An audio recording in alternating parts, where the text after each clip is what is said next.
बहुत बहुत धन्यवाद साथियों। सबसे पहले तो आप सबका यहाँ समय निकालकर आने के लिए शुक्रिया। जिस दल को सिर्फ 3.5% वोट मिला है, उसकी प्रेस वार्ता में इतने प्रेस के साथी आए हैं, तो ये दिखाता है कि कुछ तो काम हम लोगों ने सही किया होगा। हम लोग बिहार आज से 3.5 साल पहले व्यवस्था परिवर्तन के संकल्प से आए थे। एक ईमानदार प्रयास किया है और उसमें बिल्कुल सफलता नहीं मिली, ये मानने में कोई गुरेज नहीं है। व्यवस्था परिवर्तन के जिस अभियान को लेकर चले थे, व्यवस्था परिवर्तन की बात तो छोड़िए, सत्ता परिवर्तन भी हम लोग नहीं करा सके, लेकिन बिहार की राजनीति को बदलने में जरूर थोड़ी बहुत भूमिका हम लोगों की बनी है। तो हम लोगों से जरूर कुछ गलती हुई होगी, हम लोग के प्रयास में, हम लोग के सोच में, हम लोग के बताने के तरीके में जरूर कुछ गलती रही होगी कि जनता ने हम लोग को नहीं चुना है, जनता ने हम लोग पर वो विश्वास नहीं दिखाया। उसकी जिम्मेवारी जो है वो पूर्णतः मेरी है, प्रशांत किशोर की है, और वो जिम्मेवारी मैं 100% अपने ऊपर लेता हूं कि मैं बिहार की जनता को, अपने साथियों को, इस व्यवस्था से जुड़े हुए लोगों को, जिस प्रयास से हम लोग जुड़े थे, जिस प्रयास को करना चाहते थे, उससे उनका विश्वास उस पर मैं नहीं जीत पाया। हम लोग सामूहिक तौर पर हारे हैं और आत्मचिंतन का समय है, हम लोग भी चिंतन करेंगे। जो लोग जीत कर आए हैं उनको खूब बधाई। जनता ने अपने लिए अपना रास्ता चुना है, अपने लिए सरकार चुन ली है। अब नीतीश जी और भाजपा के लोगों पर जिम्मेवारी है कि बिहार में जिन बातों को लेकर वो सत्ता में आए हैं, बिहार में तरक्की हो, बिहार में भ्रष्टाचार से जो जनता जूझ रही है, भ्रष्टाचार खत्म हो, यहाँ पर लोगों के लिए रोजी रोजगार हो, और सबसे बढ़ के जो मुद्दा है पलायन का, बिहार से पलायन बंद हो। हम लोगों से जो गलती हुई है, जिन लोगों ने जन स्वराज के विचार पर इस सोच से इस प्रयास से जुड़कर एक सपना देखा था, एक उनकी सोच बनी थी, उनकी आशा की किरण जगी थी कि बिहार में एक नई व्यवस्था बनाई जा सकती है, उन सब के आशाओं पर, अपेक्षाओं पर, उनके सपनों पर खरा नहीं उतरने के लिए जो दोष है वो मेरा है। इसलिए मैं आपसे विनम्रता से आपसे माफी मांगता हूं कि मैं आपके सपनों के आधार के अनुसार, आपके सोच के अनुसार वो व्यवस्था बनाने में नाकामयाब रहा हूं। और प्रायश्चित के तौर पर मैं आज से 2 दिन के बाद 20 तारीख को गांधी विद्यारवा आश्रम में जो रास्ता गांधी जी ने बताया है, मैं अपने लोगों को, बिहार के लोगों को ये नहीं समझा पाया कि किस बात पर उनको वोट देना चाहिए, क्यों उनको नई व्यवस्था बनानी चाहिए। तो प्रायश्चित के तौर पर मैं अपने से विद्यारवा आश्रम में 1 दिन का उपवास, मौन उपवास रखूंगा। जो भी जन स्वराज के साथी हैं वो जहां पर है वहां, अगर वो समझते हैं कि हम लोग के प्रयास में, सोच में जो कमी रह गई, उसको सुधार के लिए प्रायश्चित के तौर पर हम लोग 1 दिन का सामूहिक उपवास रखेंगे। मैं खुद विद्यारवा, गांधी आश्रम विद्यारवा में रहूंगा, 24 घंटे का एक उपवास रखेंगे। गलती हम लोगों से हुई होगी, कमी रही होगी, लेकिन हम लोगों ने कोई गुनाह नहीं किया है। गलती हो सकती है, गुनाह नहीं है। वोट नहीं मिलना गुनाह नहीं है। मैं बिहार की जनता के सामने अपने साथियों के साथ बिल्कुल सर उठा के ये कह सकता हूं कि हम लोगों ने गुनाह नहीं किया है। इस बिहार में पिछले 30-35 साल से सिर्फ जाति की राजनीति हुई है। वहां पर इस समाज में जातियों का जहर फैलाने का गुनाह नहीं किया है। हम लोगों ने बिहार में हिंदू मुस्लिम की राजनीति नहीं की है, लोगों को धर्म के नाम पर बांटने का गुनाह नहीं किया है। हम लोगों ने बिहार की गरीब जनता को, भोले भाले लोगों को पैसा देकर उनका वोट खरीदने का गुनाह नहीं किया है।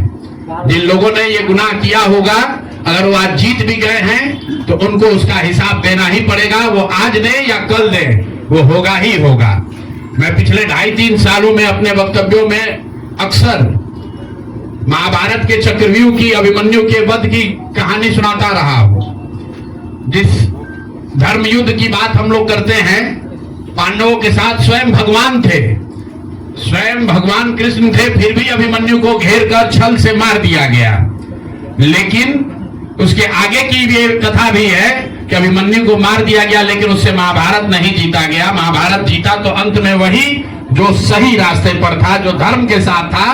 तो आप निश्चित जानिए कि जीत तो जन स्वराज की ही होगी। आज जरूर धक्का लगा है और उसके लिए जो कुछ भी कमी है उसको सुधारा जाएगा और उतनी ही ताकत से फिर खड़े होंगे।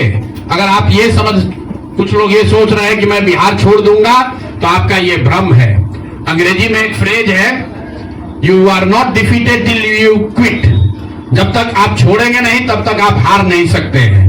तो प्रशांत किशोर की और जन स्वराज में मेरे साथ जुड़े हुए साथियों की बिहार सुधारने की जो जिद है, उस जिद के सामने दूसरा कुछ भी इस जीवन में नहीं है। उस जिद से पीछे हटने वाले नहीं है।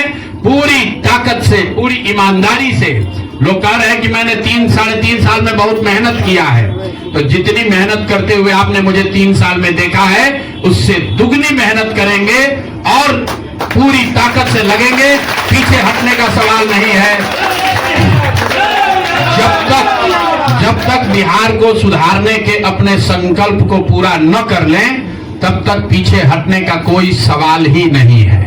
अब चुनाव के परिणामों को लेकर जो बात है, उस पर बहुत विवेचना हो रही है। आपने भी कहा, बड़े बड़े विशेषज्ञ आकलन कर रहे हैं। कोई बता रहा है कि पैसे से जीत लिया गया, कोई बता रहा है कि लालू जी के डर से ध्रुवीकरण हुआ इसलिए जीता गया। कुछ लोग बता रहे हैं कि जातियों की बात अभी पूरी तरह खत्म नहीं हुई। मैं यहाँ चुनाव के विश्लेषण के लिए नहीं बैठा हूं, लेकिन एक बात तो बिल्कुल स्पष्ट है कि पहली बार स्वतंत्र भारत के इतिहास में और खासकर बिहार में पहली बार ऐसा हुआ है कि कोई चुनाव जिसमें सरकार ने करीब 40,000 करोड़ रुपया जनता के पैसे को खर्च करने का वादा किया है। और मुझे लगता है कि वही एक कारण है जिसकी वजह से एनडीए को इतना बड़ा बहुमत मिला है। मैं सिर्फ आपके ध्यान में लाना चाहता हूं कि 10,000 रुपए की बड़ी चर्चा हो रही है। लोग बता रहे हैं कि 10,000 पर लोगों ने वोट बेच दिया। बिल्कुल नहीं है, ये बात सही नहीं है। मेरा आज भी ये यकीन है कि 10,000 रुपए के लिए बिहार के लोग अपना वोट, अपना बच्चों का भविष्य नहीं बेचेंगे। अगर 10,000 रुपए को आप जोड़िएगा तो प्रतिदिन 5.5 रुपया हुआ। 5.5 रुपए में कौन अपना वोट बेचेगा? लोगों ने 10,000 रुपए के लिए सिर्फ वोट नहीं बेचा है। आपको देखने, जानने, समझने की जरूरत है। और इस पर यह बहस भी हो रहा है। सत्ता में जो लोग आए वो कह रहे हैं भैया हम तो सरकारी योजना चला रहे थे। जो विपक्ष में है वो कह रहा है हम योजना नहीं चला रहे थे, आप पैसा देके वोट खरीद रहे थे। इसका कोई अंत नहीं है, इस बहस का कोई अंत नहीं है। चुनाव आयोग पर लोग टीका टिप्पणी कर रहे हैं, वो चुनाव आयोग का विषय है। बिहार के बेटा होने के नाते, बिहार के नागरिक होने के नाते मेरा बस एक ही प्रश्न है। हर विधानसभा क्षेत्र में 60 से 62,000 लोगों को कम से कम 10,000 रुपया सीधे तौर पर सरकार ने दिया है। सिर्फ 10,000 रुपया नहीं दिया, ये कहा कि आपको स्वरोजगार के लिए 2 लाख रुपया दिया जाएगा और उसकी पहली किस्त के तौर पर, बयाना के तौर पर 10,000 रुपया उसको दिया गया। और पूरा सरकारी तंत्र लगाया गया लोगों को ये बताने के लिए कि अगर आप एनडीए को वोट देते हैं तो आपको 10,000 रुपए के साथ साथ आने वाले 6 महीनों में 2 लाख रुपए तक की सहायता मिलेगी। इसको करने के लिए पूरा सरकारी तंत्र लगा। जीविका की दीदियों को बैठाया गया। जितने यहाँ पर आशा आंगनवाड़ी सेविकाएं हैं उनकी सैलरी, उनका मानदेय बढ़ाकर उनको जोड़ा गया। लोग कह रहे हैं भैया काडर कहाँ है? मेरे भाई 2 लाख लोगों को, आप ध्यान रखिए, सिर्फ 10,000 रुपए लोगों को नहीं दिया गया है। हर विधानसभा में, मैं बहुत जिम्मेवारी से जो सरकारी आंकड़ा है वही बता रहा हूं, हर विधानसभा में 60 से 62,000 महिलाओं को 10,000 रुपया दिया गया है। करीब करीब 1 लाख आंगनवाड़ी सेविका, आशा वर्कर और ममता की से जुड़ी हुई महिलाओं को करीब करीब सरकार ने 10,000 करोड़ रुपया अलग से दिया है। इसके साथ ही विकास मित्र और टोला सेवकों को 25,000 रुपया एक बार में, और जो लोग प्रवासी मजदूर बाहर से आए उनको 5,000 रुपया दिया गया है कपड़ा के नाम पर। तो कुल मिलाकर 29,000 करोड़ रुपया, करीब करीब 29,000 करोड़ रुपया बांटा गया है। 40,000 करोड़ रुपए की योजनाओं की घोषणा की गई है। अब हम यहाँ इसलिए नहीं बैठे हैं ये कहने के लिए कि इसी वजह से हम लोग चुनाव हार गए। मेरा अब सीधा सरकार से एक आग्रह है कि आपने 2 लाख रुपए देने का वादा किया है, जनता ने आपको मत दे दिया, अब आप सत्ता में बैठे हैं, तो कृपा करके जो 1.5 लाख महिलाएं, 1.5 करोड़ महिलाएं हैं जिनको आपने 10,000 रुपया दिया है, उन सभी महिलाओं को अगले 6 महीने में 2 लाख रुपए तक देने की व्यवस्था कीजिए। क्योंकि अगर वो हो जाएगा तो बिहार से बेरोजगारी दूर हो जाएगी, बिहार से पलायन बंद हो जाएगा। और अगर आपने ये नहीं किया तो ये बिल्कुल स्पष्ट हो जाएगा कि आपने ये 10,000 रुपया किसी योजना के तहत नहीं दिया था, सिर्फ और सिर्फ वोट खरीदने के लिए दिया था। तो वोट खरीदने के लिए पैसा दिया गया है कि किसी योजना के तहत पैसा दिया गया है, सरकारी योजना के तहत। इसका प्रमाण इस बात पर है कि आने वाले 6 महीने में सरकार ने स्वरोजगार के नाम पर जो पैसा जारी किया है, उस क्षेत्र में और पैसा और मदद जारी की जाती है या नहीं की जाती है। हम लोग एक भी विधायक न जीते कोई बात नहीं, जन सुराज। और कई लोगों का सवाल है नीतीश कुमार को 25 सीट आने की बात है, तो मैं आपके सामने घोषणा कर रहा हूं कि जो 25 सीट हमने बात कही थी उस पर बिल्कुल कायम है। अगर नीतीश कुमार ने, उनकी सरकार ने ये वोट खरीदा नहीं है, इनको 2-2 लाख रुपए दे दे, मैं बिल्कुल राजनीति से संन्यास ले लूंगा, उसमें कहीं कोई दिक्कत नहीं है, कहीं कोई दिक्कत नहीं। बिहार के 1.5 करोड़ लोगों को 2-2 लाख रुपया नीतीश कुमार दिलवा दे, मैं मान लूंगा कि हमारे आकलन में गलती थी, हमारी गलती थी। और हमारे आकलन की बात छोड़िए, अगर बिहार से बेरोजगारी दूर हो जाए, पलायन बंद हो जाए, 1.5 करोड़ परिवार, टोटल 2.5 करोड़ परिवार में अगर 1.5 करोड़ परिवार की गरीबी दूर हो जाए, तो प्रशांत किशोर को विधायक बनने की, राजनीति करने की कोई जरूरत नहीं है, हम दूसरा काम कर सकते हैं। तो आपका अगर ये सवाल है कि 25 सीट की बात है, बिल्कुल 25 सीट से ज्यादा नीतीश कुमार को ना आना चाहिए था, ना आता। एक ही फैक्टर है, ये पैसा बांटकर जो वोट आपने खरीदा है, खरीदने का आप पर इल्जाम है। तो इसको आप इतने 20 साल से आप मुख्यमंत्री हैं, तो आप इस इल्जाम को धो दीजिए। अगले 6 महीने में 1.5 करोड़ लोगों को, 1.5 करोड़ परिवार को स्वरोजगार की व्यवस्था कर दीजिए। और अगर नहीं कीजिएगा तो हम लोग यहीं पर हैं। मैं आपके सामने एक नंबर जारी कर रहा हूं, मेरा अपना व्यक्तिगत ऑफिस का 91-216, 91-216। जितने लोग हैं जिनको भी 10,000 रुपया का बयाना नीतीश कुमार सरकार ने, अधिकारियों ने, जीविका की दीदियों के माध्यम से दिया है, इस आश्वासन के साथ कि अगर आप नीतीश कुमार को, एनडीए को वोट देंगे तो आपको 2 लाख रुपया 6 महीना में मिलेगा। तो मेरे भाई अब समय चालू हो गया, आप आ गए हैं सत्ता में और हम लोग आराम से बैठे हुए हैं बिहार में। हर वो महिला, हर वो परिवार जिसको 2 लाख रुपया नहीं मिलता है, आप प्रशांत किशोर से संपर्क कीजिए, आप जन सुराज से संपर्क कीजिए। अब सलाह का समय खत्म हुआ, अब संघर्ष का समय शुरू होगा। हमने 3.5 साल लोगों को सलाह दिया है, हमने 3.5 साल लोगों को जाकर घर घर हाथ जोड़ा है, कभी वोट नहीं मांगा। लोगों को यही कहा कि अपने बच्चों के लिए वोट दो, अच्छे लोगों को जिताओ। लोगों ने अपने हिसाब से अच्छे लोगों को जिताया है, जिन मुद्दों पर जिताया है उसका मैं स्वागत करता हूं कि स्वरोजगार ही सबसे ज्यादा जरूरी है। उसका वादा एनडीए की सरकार ने किया है, नीतीश कुमार ने किया है और 10-10 हजार रुपया वानगी के तौर पर, एडवांस के तौर पर उन महिलाओं को दिया है। तो अब अगले 6 महीना में उन सभी महिलाओं को, उन सभी परिवारों को नीतीश कुमार की सरकार स्वरोजगार का अवसर दे, उनको 2 लाख रुपए की मदद दे, ताकि वो 1.5 करोड़ परिवार के लोग बेरोजगारी से बाहर निकल सके, गरीबी खत्म कर सके और उनके बच्चे गुजरात में, तमिलनाडु में जाकर मजदूरी न करें। और अगर ये नहीं होगा तो हम लोग तो विधानसभा में है नहीं, जनता ने जो आदेश दिया है कि गांव-गांव घूमिए और लोगों की मदद कीजिए। तो जिनको भैया ये 2 लाख न मिले वो प्रशांत किशोर के पास चले आइए, जन सुराज के साथियों के पास आइए, आपकी आवाज बनकर, आपके साथ खड़े होकर ब्लॉक, पंचायत, डिस्ट्रिक्ट के ऑफिसेज में, सरकारी दफ्तरों में हम लोग चलेंगे। जरूरत पड़ेगा नीतीश कुमार के पास चलेंगे, क्योंकि उन्होंने कहा है कि 10,000 रुपया बयाना ले लीजिए, जब मैं जीत कर आऊंगा आपको 2-2 लाख रुपए दूंगा, ताकि सब लोग अपने पैर पर खड़े हो जाएंगे।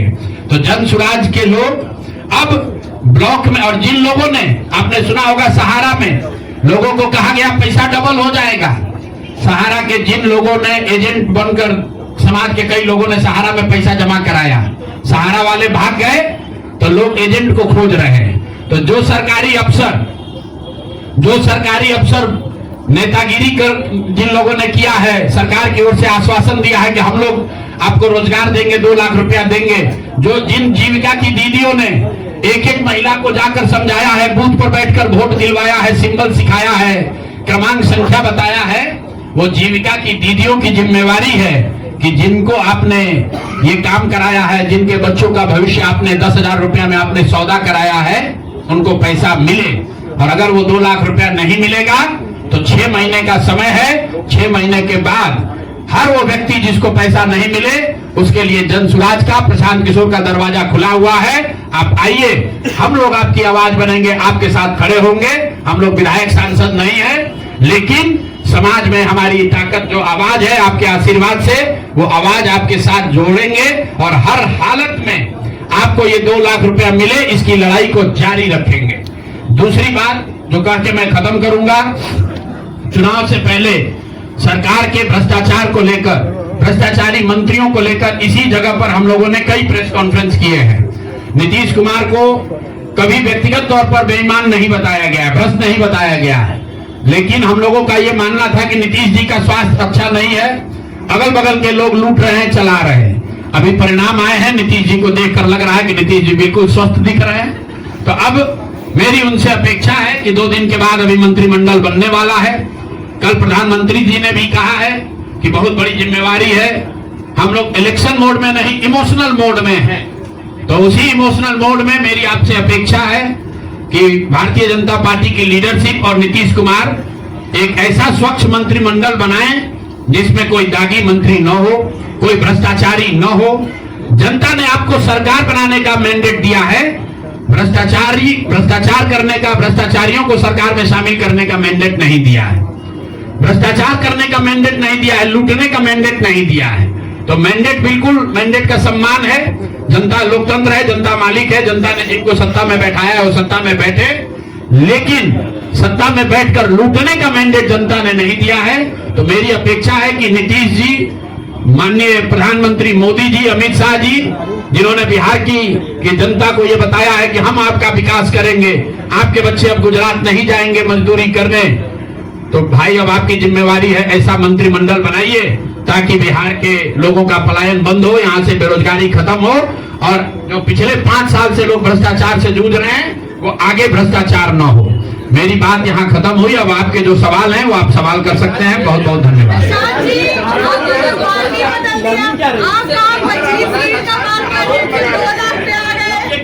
न्यायालय जाइएगा, अगर आपके पास सबूत है तो आप न्यायालय क्यों नहीं जाते? बिल्कुल जो बात हम लोगों ने पहले कही है, जिन नेताओं के बारे में कही है, उसमें कहीं पीछे हटने का सवाल नहीं है। मैंने आपको कहा था कि प्रेस के जरिए उसको बताया गया, ये अपेक्षा की गई कि सरकार में के जो मुखिया हैं उस पर एक्शन लेंगे, उन्होंने एक्शन नहीं लिया। दूसरा, जनता की अदालत में गए, जनता ने भी उन्हीं नेताओं को फिर से जिताकर भेज दिया। कई लोग जिन पर इसी जगह पर मैंने आरोप लगाया है, जिनके आरोपों की बात कही गई है, उनको जनता ने भारी मत से जिताकर भेजा है। तो भाई अब जिम्मेवारी है सरकार के मुखिया के तौर पर नीतीश कुमार जी ये तय करें कि वो लोग सरकार के हिस्सा होंगे कि नहीं होंगे।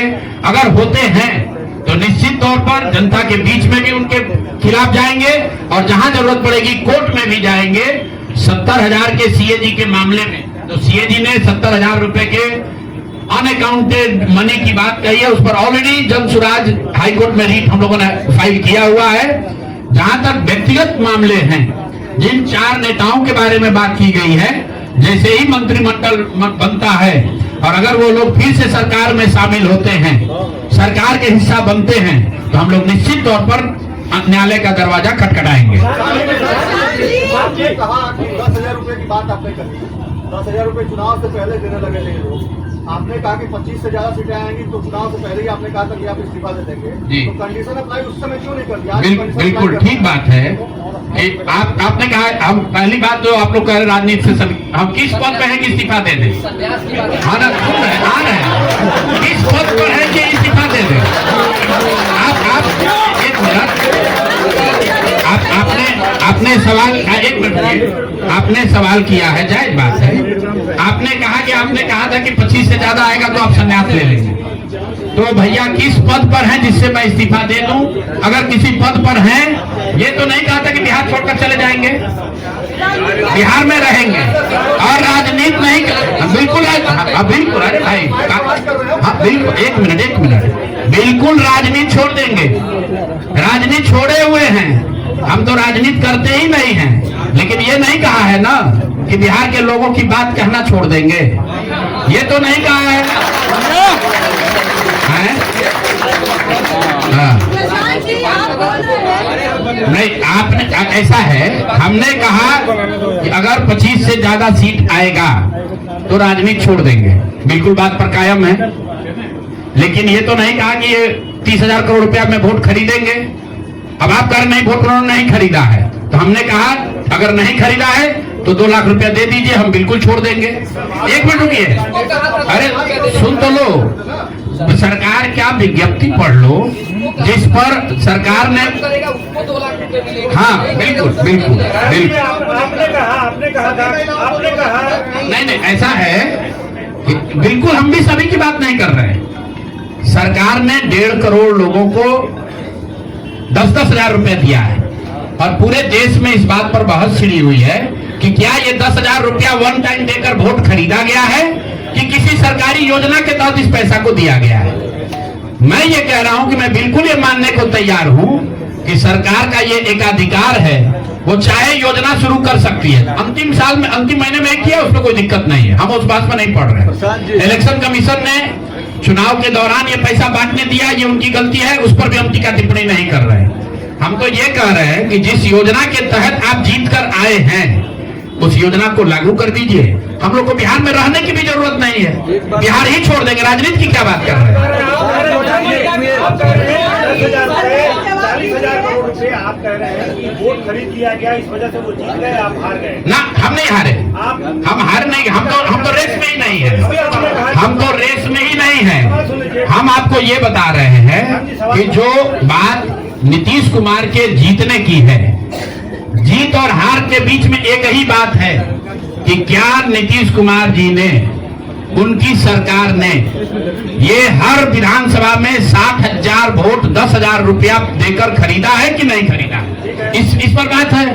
और मैं ये एक मिनट, चुनाव से पहले ही कहा है और चुनाव के पहले ही की बात हो रही है। और अरे आप क्या चाहते हैं? हम कहते हैं कि हम राजनीति से संन्यास ले रहे हैं, इसलिए आप आए हैं। मेरे भाई अगर ऐसा है, हमने आपको भाई आप लोग जितने लोग आए हैं, हमने बिल्कुल स्पष्ट आपको कहा कि नीतीश कुमार ने प्राइमा फेसी जो दिख रहा है कि सरकार ने 10,000 रुपया देकर वोट खरीदा है, लेकिन मेरे पास उसका कोई प्रमाण तो है नहीं, सरकार का नहीं है तो सरकारी योजना के तहत दिए है। योजना की जो गजट ऑर्डर है वो देख लीजिए, उसमें लिखा क्या है कि 10,000 रुपया आपको स्वरोजगार के लिए महिलाओं को दिया जा रहा है और जरूरत के मुताबिक अगले 6 महीने में, उसमें लिखा है कि अगर आपकी योजना सरकार को लगेगी कि ठीक है, वही बात। अरे भाई, हम हिंदी में लिखा है, उसको फिर से जारी कर देंगे, सब लोग पढ़ लेगा। सरकार ने ये नहीं कहा कि ये 10,000 वन टाइम पेमेंट है, उन्होंने कहा कि स्वरोजगार की योजना की तहत आपको 10,000 रुपया दिया जा रहा है और अगर एडवांस पैसा, एक मिनट रुकिए, और 2 लाख रुपया अगर आप स्वरोजगार में का काम करेंगे, अगर आप अपने पैर पर खड़े होने की योजना करेंगे तो 6 महीना में आपको 2 लाख रुपया और दिया जाएगा। ठीक बात है? तो अगर 1.5 करोड़ महिलाओं में 5 लाख 10 लाख महिलाओं को भी ये 2 लाख रुपए दे दे तो बिल्कुल इस बात पर हम कायम हैं कि हमको राजनीति नहीं, बिहार छोड़कर बाहर चले जाना चाहिए। बिल्कुल। अब फिर अब 5 लाख 10 लाख की बात नहीं है भाई। एक मिनट रुकिए। आप लोग इतना वरिष्ठ पत्रकार हैं, इतना बात को पकड़े हुए हैं, और हम लोग बात से हटने वाले लोग नहीं हैं। हम नीतीश कुमार नहीं हैं जो सदन में खड़ा होकर कहेगा कि मिट्टी में मिल जाएंगे, भाजपा में नहीं जाएंगे, और उसी भाजपा के साथ उनको महान पुरुष आप बता रहे हैं। सुनिए, हम अपनी बात पर कायम हैं।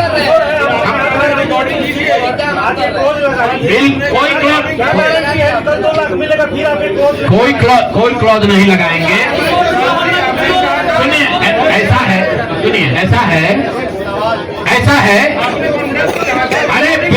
अरे बिल्कुल कॉन्फ्रेंस ने लिख के दिया है कि अगर आप, लेकिन उसमें ये नहीं कहा था कि 10,000 रुपया में आप वोट खरीदिएगा।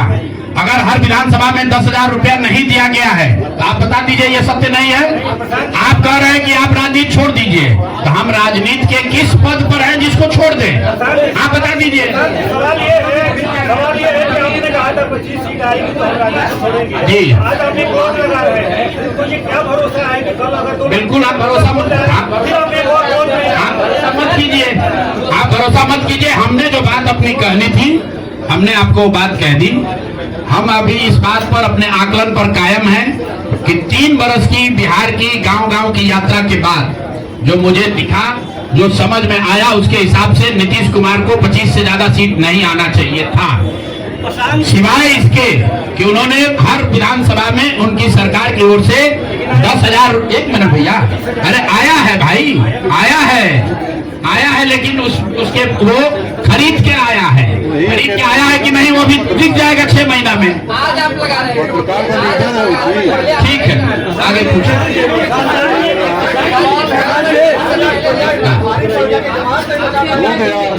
बिल्कुल, ये हमने आपको अपने वक्तव्य में कहा कि हम लोग बिल्कुल असफल साबित हुए। हमने जो बात यहाँ बिहार के लोगों को बताई वो लोगों को समझ में नहीं आया है, लोगों को स्वीकार्य नहीं है। हम अपनी गलती मान रहे हैं। लेकिन जो मैंने आपको कहा कि वोट नहीं मिलना, सुनिए, वोट नहीं मिलना गुनाह नहीं है, वोट नहीं मिलना क्राइम नहीं है। हमने भ्रष्टाचार नहीं किया है, हमने हिंदू मुस्लिम नहीं किया है, हमने जाति की राजनीति नहीं की है, हमने वोट नहीं खरीदा है। चलिए आगे बढ़िए। पूरे प्रेस वार्ता में एक ही व्यक्ति तो नहीं पूछेंगे।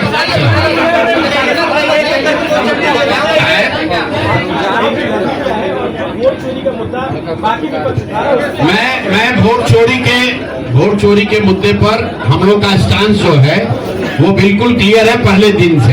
ये बिहार का मुद्दा नहीं है। जो चुनाव की पूरी प्रक्रिया है उसमें वोटर लिस्ट बनने से लेकर आचार संहिता के अनुपालन का, वोटिंग के दिन के, जैसे यहाँ पर आप जीविका की दीदियों को बाकायदा आपने मोबिलाइजर बनाकर सरकारी व्यवस्था के तहत बूथ में बैठाया है। तो पूरे वोटर लिस्ट बनाने की प्रक्रिया, आचार संहिता के अनुपालन की प्रक्रिया, वोटिंग के दिन जो हो रहा है वो, उसमें सरकारी तंत्र का इस्तेमाल, दुरुपयोग या उपयोग, और वोटिंग के बाद जो महाराष्ट्र से लगातार दिख रहा है कि अंतिम 2 घंटे में 15%, 20% एक्स्ट्रा वोट होना, फिर चुनाव आयोग का उसका डिटेल नहीं जारी करना, और 3 दिन के बाद ये बताना कि इतना वोट हो गया। ये बड़े मुद्दे हैं। हम लोग बहुत छोटी पार्टी हैं, हम लोग को तो इतना नहीं ताकत है, लेकिन आपके माध्यम से मैं ये जरूर देश के विपक्ष को ये कहना चाहूंगा कि इस पर गंभीरता से बात करने की, और इसको जरूरत पड़े तो सुप्रीम कोर्ट में ले जाने की जरूरत है कि आज के तारीख में, आज की स्थिति में जो आचार संहिता पहले से बना हुआ है वो कितना कारगर है या नहीं कारगर है। अगर सिर्फ इसमें वोटिंग रोल की बात नहीं है, SIR सिर्फ वोटिंग रोल की बात है, लेकिन जिस तरह से वोटिंग हुई है, आप बताइए कि सुरक्षा कर्मियों में होमगार्ड को यही पर इसी बिहार में लालू जी की जब सरकार थी, TN सेशन का जमाना था, उन्होंने कहा था कि नहीं, कोई लोकल आदमी यहाँ चुनाव की प्रक्रिया में हिस्सा नहीं लेगा, होमगार्ड का कोई आदमी हिस्सा नहीं लेगा। उसी बूथ पर आप आज के चुनाव आयोग ने उस जीविका दीदी को बैठाया है जिसको एक तरीके से सरकार ने कॉन्ट्रैक्ट दिया है कि आपको इतने लोगों को वोट दिलवाना है। मैं आपको एक उदाहरण देता हूं। मधुबनी विधानसभा क्षेत्र है, मैं डिटेल में नहीं जाना चाहता था लेकिन आप कुरेद रहे हैं। मधुबनी विधानसभा क्षेत्र है, वहां से उपेंद्र कुशवाहा जी के पार्टी के उम्मीदवार चुनाव जीत कर आए हैं।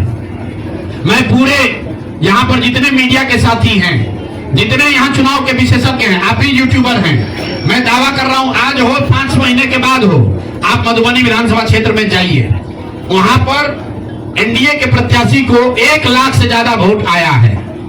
एनडीए को वोट मिला, 10,000 रुपए के लिए मिला, नहीं मिला छोड़िए। हम इस बात से दंग हैं कि मधुबनी में कितने लोग ऐसे हैं वोटर जो कि उपेंद्र कुशवाहा जी के पार्टी का सिंबल भी जानते हैं। भाई अलायंस वोट तो उनके पार्टी के सिंबल को पड़ा है ना, अलायंस का कोई सिंबल नहीं है। तो आखिर रातों रात पूरे मधुबनी क्षेत्र में, और क्या हुआ मैं नहीं कह रहा हूं, मैं आपको और आपके जरिए पूरे देश के लोगों को ये बताना चाहता हूं कि जो भी लोग सर्वे, सेफोलॉजी, पत्रकारिता, राजनीति में इंटरेस्ट रखते हैं, आप सैंपल के तौर पर कोई 5 कॉन्स्टिट्यूएंसी उठा लीजिए, और जहां पर भाजपा और जदयू के उम्मीदवार नहीं लड़ रहे थे, वो दल लड़ रहे थे जिनका कोई सिंबल भी नहीं जानता है, नाम भी नहीं जानता है, उसको 1 लाख, 1.25 लाख वोट कैसे आया है? हमारे पास कोई प्रमाण नहीं है कि वो वोट कैसे आया, लेकिन राजनीतिक सामाजिक क्षेत्र में जुड़े होने के नाते ये आश्चर्य का विषय है कि जिस मधुबनी क्षेत्र में लोग ये नहीं जानते हैं कि कौन सा प्रत्याशी लड़ रहा है, कौन सा पार्टी लड़ रही है, उस पार्टी का सिंबल क्या है, उसको 1.25 लाख वोट आया है। और जो लोग वहां जीवन भर राजनीति कर रहे हैं उनको वोट नहीं आया। संभव है कि उनको इतना समर्थन है, लेकिन मेरा आपसे आग्रह ये, भाई देखो 1 मिनट आप रुकिए, आपका सवाल 10 ले चुके हैं, और भी तो लोग हैं, आपका एक और ले लेंगे, आप शांति से बैठिए, ऐसा मत घबराइए, हम यहाँ बैठे हुए हैं।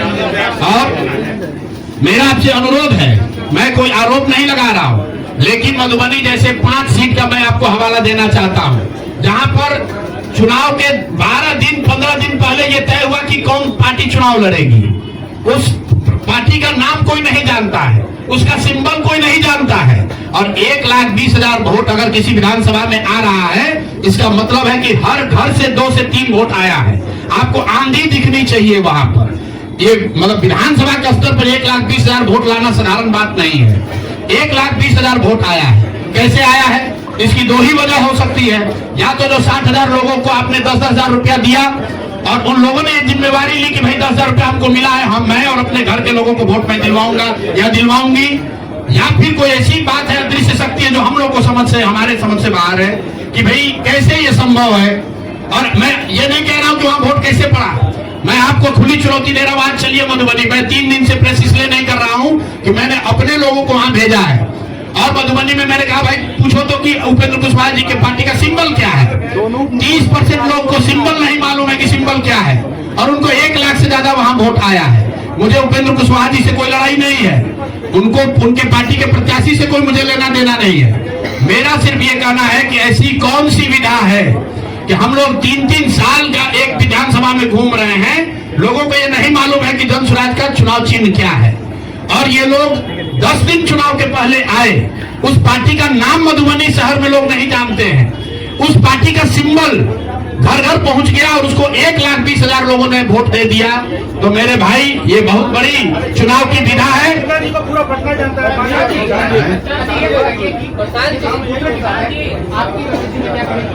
भारी चूक हुई, मैंने आपको पहले कहा कि भारी चूक हुई, और जो भी चूक हुई है उसको सुधारने के लिए पूरी ताकत लगाएंगे, फिर से बैठेंगे, ड्राइंग बोर्ड पर जाएंगे और देखेंगे कि जो चूक हुई है उसको कैसे सुधारा जाए।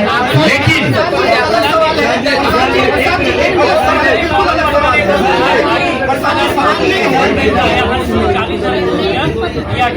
नहीं, जो टोटल पैसा सरकार ने अनाउंस किया है सितंबर अक्टूबर में, अगस्त और सितंबर को अगर आप जोड़ लेंगे तो कुल 18 योजनाओं की सरकार ने घोषणा की है। उसमें कोई गलती नहीं है। चुनाव के समय जो सत्तारूढ़ पार्टी होती है वो नए योजनाओं की घोषणा वो करते ही हैं। कुल जो सरकार ने घोषणा की, यहाँ फ्री इलेक्ट्रिसिटी से लेके युवाओं को बेरोजगारी भत्ता, 10,000 रोजगार के लिए, सारी बातें ठीक है। इसका टोटल बजट हुआ 40,000 करोड़।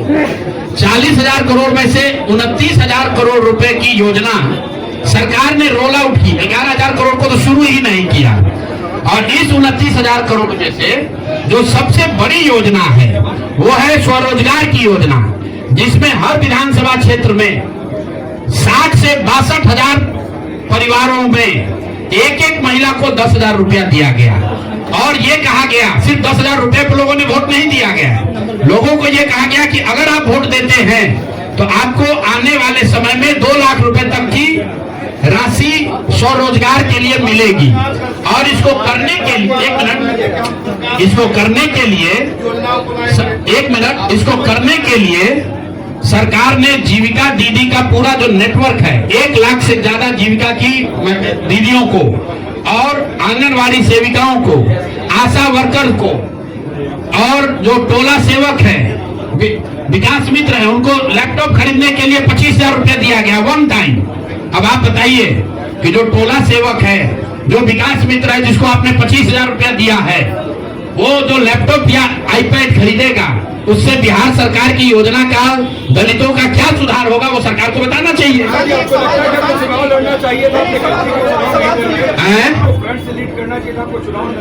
भैया ऐसा है कि जब हमारे दोस्तों हमारी बात को जनता ने माना ही नहीं है तो हम लड़े या न लड़े। इमरान, एक मिनट रुकिए, आज सुनिए, अरे एक सवाल आपने पूछा या तो जवाब दे लें। इमरान खान ने अपनी पार्टी शुरू की थी पाकिस्तान में, आज से करीब 25-30 साल पहले, और वो खुद पहले चुनाव में 7 जगह से चुनाव लड़े। उनकी पार्टी तो हारी, वो 7 जगह से खुद भी हारे। तो मेरे चुनाव लड़ने नहीं लड़ने का वो एक टेक्निकल बात है, उस पर चर्चा हो सकती है। कुछ लोगों का ऐसा मानना हो सकता है कि मेरे लड़ने से फायदा होता है, कुछ लोगों का ऐसा मानना है कि मेरे न लड़ने से फायदा है, वो अलग विषय है। मैं तो आपको पहले एक लाइन में स्वीकार कर रहा हूं कि 3 वर्ष में जन सुराज ने जो भी प्रयास किया उसको बिहार की जनता ने स्वीकार नहीं किया। नहीं ठीक है प्रशांत जी, एक सवाल है। आपने कहा था प्रशांत जी जनता से पूछ कर नहीं करते। एक मिनट, बिहार को मैं समझ नहीं पाया, बिल्कुल मान लेंगे, इसमें क्या दिक्कत है। प्रशांत जी आपने कहा, आप मेरे सुनिए, ऐसा है कि मुझे बिहार की समझ कम है या नहीं है, ये कह देने मात्र से अगर आप बहुत खुश हो जा रहे हैं तो आप खुश हो जाइए कि हमको बिहार की समझ नहीं है।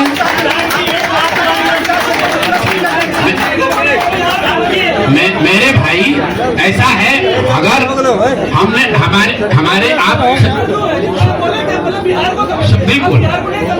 बिल्कुल ठीक बात है, नहीं समझे तो 3 वर्ष अगर पैदल चल रहे थे तो बिहार को समझने के लिए ही चल रहे थे, अब फिर और चलेंगे, फिर जाएंगे।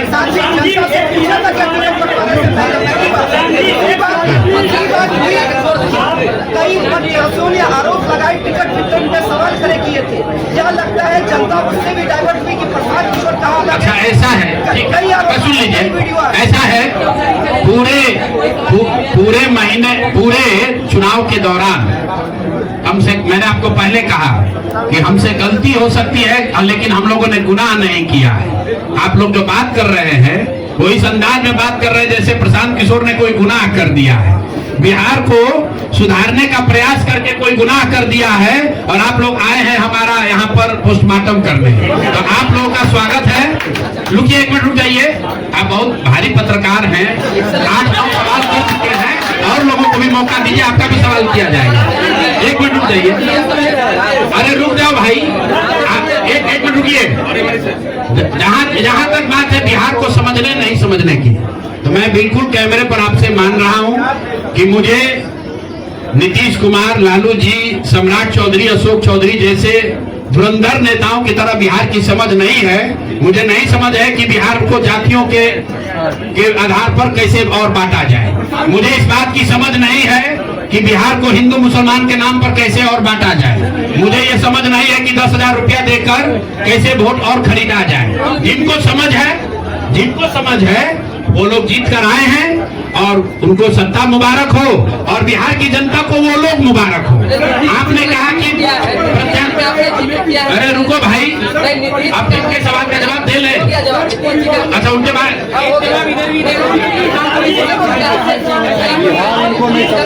कोई और समझाने का मुख्यमंत्री को बनाने के बाद क्या आपको लगता है क्या हम योगदान रहा है? कभी खास करके बिहार के कोई योगदान नहीं है, कोई योगदान नहीं है।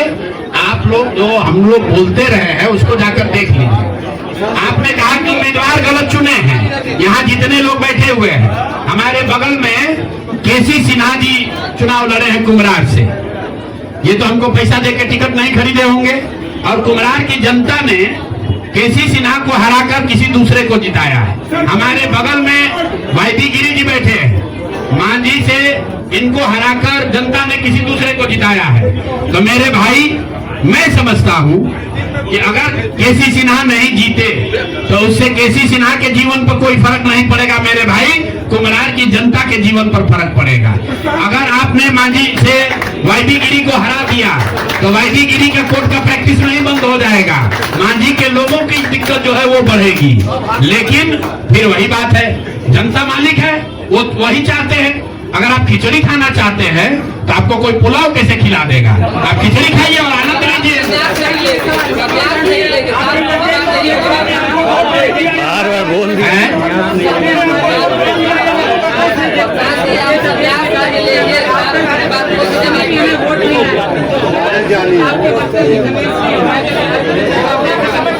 नहीं, ठीक बात है। हमने आपको पहले कहा कि जो कुछ भी हम लोगों ने प्रयास किया उसमें जनता को हम लोग नहीं समझा पाए, और उसका दोष हम पर है, उसकी जिम्मेवारी हम लोगों पर है। और लेकिन अगर नहीं समझा पाए तो उसको समझाने की जो आगे की जिम्मेवारी है वो भी हम ही पर है।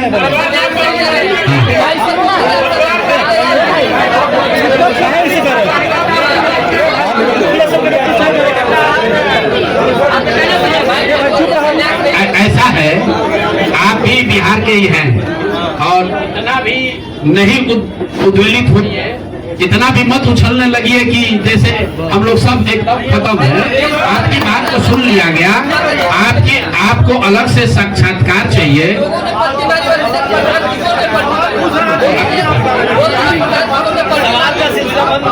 चलिए आगे बोलिए।